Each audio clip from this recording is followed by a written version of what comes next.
अवधूत चिंतन श्री गुरुदेव दत्त. नमस्कार. अल्पनिता शोमध्ये तुमचे स्वागत. मागच्या पाठ 31मध्ये आपण काही सायलेंट वर्ड्स शिकलो होतो. आजचा पार्ट नंबर 32 आपण इडियम्स म्हणजेच वाक्प्रचार शिकणार आहोत. हिंदीत यांना मुहावरे असे म्हणतात.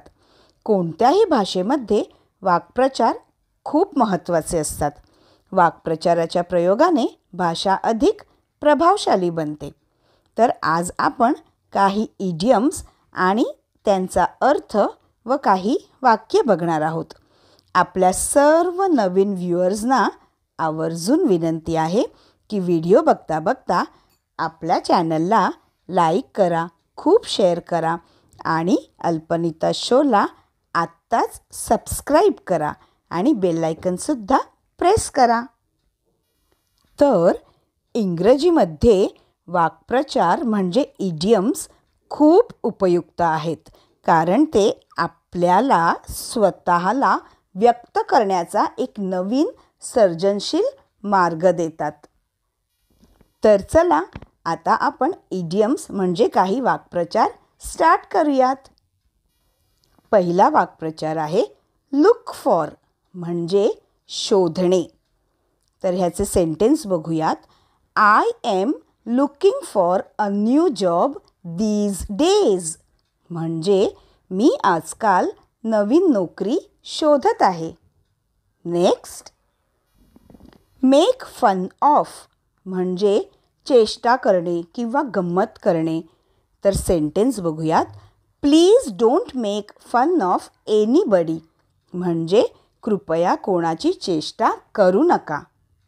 Next, once in a blue moon म्हणजे फार क्वचित काहीतरी करणे.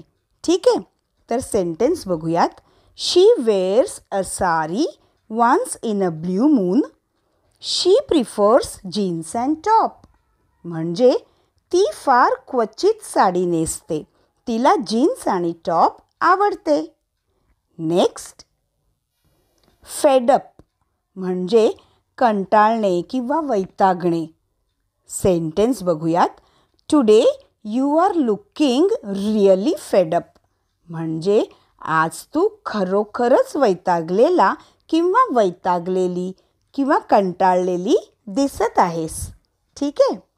नेक्स्ट, कीप वन्स वर्ड म्हणजे शब्द पाळणे. सेंटेन्स बघूयात. It is important to keep one's word in any situation म्हणजे कोणत्याही परिस्थितीत आपले शब्द पाळणे महत्त्वाचे आहे. नेक्स्ट, लीड अ लाईफ म्हणजे जीवन जगणे किंवा जीवन जगा. सेंटेन्स बघूयात. To lead a life always believe in yourself म्हणजे जीवन जगण्यासाठी नेहमी स्वतःवर विश्वास ठेवा.